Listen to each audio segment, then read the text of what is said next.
Are you tired of spending a fortune in dining and not getting anything in return?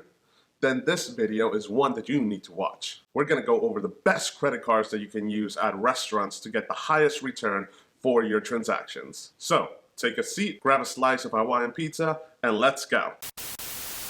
Welcome back to Tito's Financial Corner, where we talk about credit cards, points and miles, as well as travel. Today, we'll be covering the best credit cards that you can utilize at restaurants for either dine-in or takeout orders. That means we'll cover the credit cards that would offer you the highest return or the highest multiplier whenever you use your credit cards at restaurants. But before we do that, let's paint a better picture for you. Recently, the Global News Wire published an article talking about how much US consumers spend on dining every year. The article also covers how consumers are spending way more than they have in previous years, even though prices continue to rise. I'll put the link to the article down in the description of this video. One tidbit that really caught my eye was this. It said that 30% of US consumers spend roughly about $180 on restaurants every single week.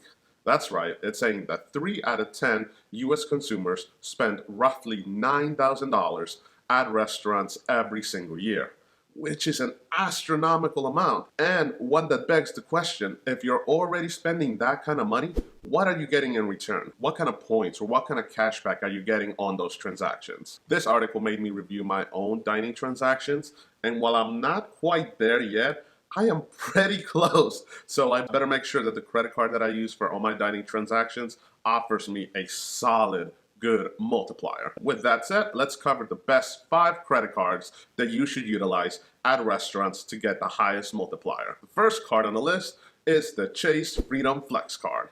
Now, this card does not have an annual fee, which is great. There is a welcome bonus that you would get $200 back after spending $500 in the first 3 months that you have this credit card. You would get a 0% intro APR for the first 15 months that you have on this credit card, and that would be for new transactions as well as balance transfers. Now, the multipliers that this credit card has to offer, you would get 5% back on travel purchased directly through Chase's travel portal. You would get 3% back at drugstore purchases, so your CVS pharmacies and Rite Aids of the world. Then you would get 1% back on all other transactions. Now, one of the caveats that this credit card has to offer is that it offers 5% rotating quarterly categories, meaning that every quarter Chase will give different categories where you can earn up to 5% on purchases up to $1,500 worth of spend every single quarter. But the reason that we're here for this video is dining and restaurant transactions. And for those transactions, the Chase Freedom Flex card would offer you 3% back. Let's say that you would spend $9,000 on dining transactions every year,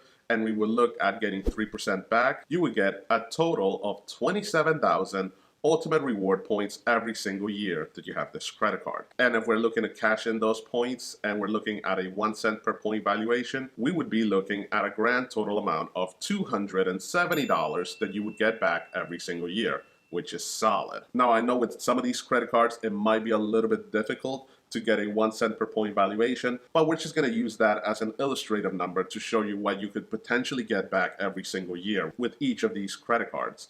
And with some of them, you could get a higher cent per point valuation as well as a lower cent per point valuation. So again, for all of these credit cards, we're going to be looking at a 1 cent per point valuation. The next credit card on the list is the US Bank Altitude Go credit card. There is no annual fee on this credit card. The welcome bonus is 20,000 points after spending $1,000 in the first 3 months that you have this credit card. You would also get a 0% intro APR for the first 12 months that you have this credit card. You would get 2% back at groceries, gas stations, streaming services, and EV charging stations. You would get 1% back on all other transactions, and you would get 4% back on all dining transactions. So, just a little bit better than the Chase Freedom Flex card. So if we would take a look at spending $9,000 on dining transaction every year, with this card, we would get 4% back. So we would be looking at 36,000 points for the whole year with this credit card. Now, again, if we look at cashing them out at a 1 cent per point valuation, that means that we would get $360 back every single year just on dining transactions alone with this credit card. The next credit card on the list is the City Premier credit card.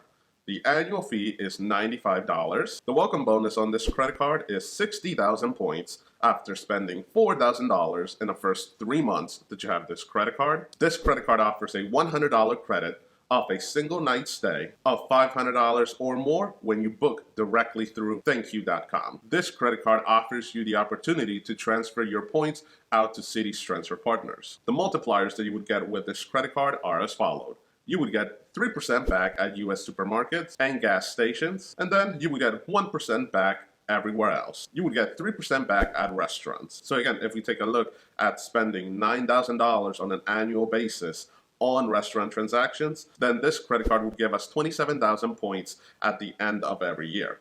And again, if we cash those points out at a 1 cent per point valuation, that would equal out to being $270 that you would get back just for your regular dining transactions on this credit card. The next credit card is the Capital One Saver Cash Rewards credit card.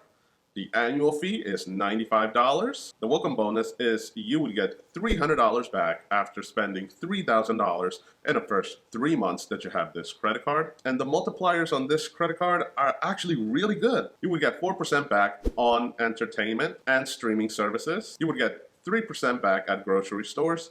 And then you would get 1% back everywhere else. And as far as dining transactions, this credit card would give you 4% back.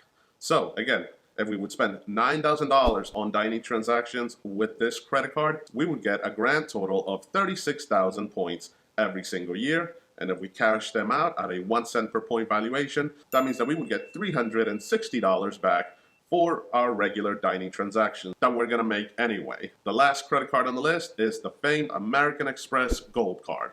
Now, this credit card does have an annual fee of $250. The standard welcome bonus on this credit card is 60,000 membership reward points after spending $4,000 in the first 6 months that you have this credit card. And there are 2 credits that would offset most of the annual fee on this credit card. The first is a dining credit, where you could utilize with different vendors like the Cheesecake Factory, Grubhub, as well as Shake Shack, where you would get $10 credits every single month. And the other credit would be an Uber/Uber Eats credit, where you would get $10 every single month to either use it for Uber rides or Uber Eats orders.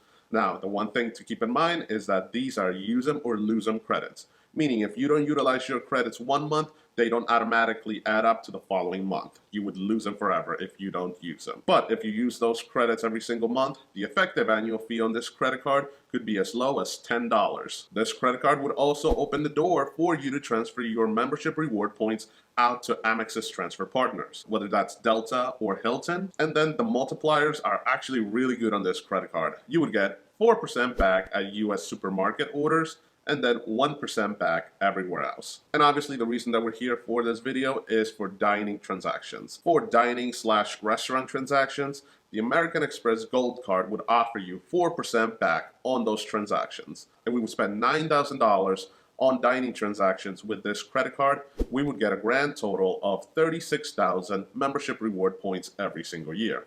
And if we're able to cash them out at a 1 cent per point valuation at the very least, then we would be getting back $360 back every single year for our regular dining transactions. So as you can see, these credit cards offer some amazing deals as well as multipliers for dining transactions. Let's just think about this. These are transactions that we're gonna make one way or the other. Whether we like it or not, we're going to keep spending more and more on dining every single year, whether that's because our family keeps growing up and growing in numbers, or whether that's because we're starting to go to different restaurants and usually more expensive restaurants. No matter the case, we're going to be spending more and more on dining every single year, so the least that we can do is get something in return, whether that's a nice multiplier for a travel credit card or a good multiplier on a cashback credit card. No matter which team you're on, you should be getting a great multiplier on these transactions. And unfortunately, 1% back is not good enough for dining transactions. So again, take a look at these credit cards as well as other credit cards that offer some amazing multipliers on dining transactions, and make sure that you choose the one that is best suited for you. With that said, I definitely want to hear from you guys. What is your favorite dining credit card? With that said, if you found any information useful during this video, please hit that subscribe button as well as that like button. Thank you, and I hope to see you in the next one. Adios.